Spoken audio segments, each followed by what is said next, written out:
Okay, so in addition to emulating cartoons, I'm realizing that you were also, because something approaching 85% of you, but the number is probably closer to 60 to 70, were raised in divorce, otherwise broken homes, right? By single parents, which means that you were raised to not hero worship or idolize the one of those parents, which means that many of you were taught to idolize sexually, gender, the wrong parent, which means that you're just all confused. You're all confused. It's nobody's fault. It's everybody's fault.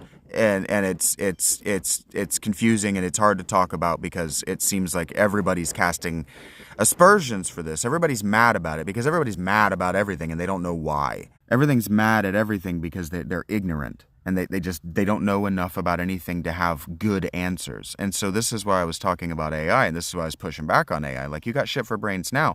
What do you think you're going to do with all of that information being fed to you by a computer that is owned by a corporation that profits by mind-fucking you and sending you compromised information? Like, I remember the conversation over Google getting paid ad revenue and putting, like, it didn't used to be that the sponsored results were listed as sponsored. People thought that because they showed up first, they were the most reliable. Google became the Google corporation that you know today by being a shady fucking business. Why do you think the AI corps are any different? The only way you can get international is to be evil, to be shady, and to take advantage of take advantage of your customers.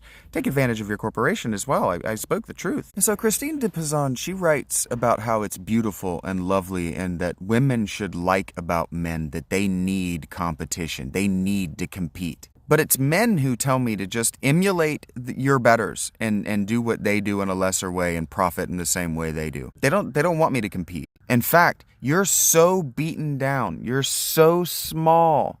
You've been conditioned from such an early age that you think that even being competitive means that you're going to be murdered. Means that you can't succeed. You can't be the best.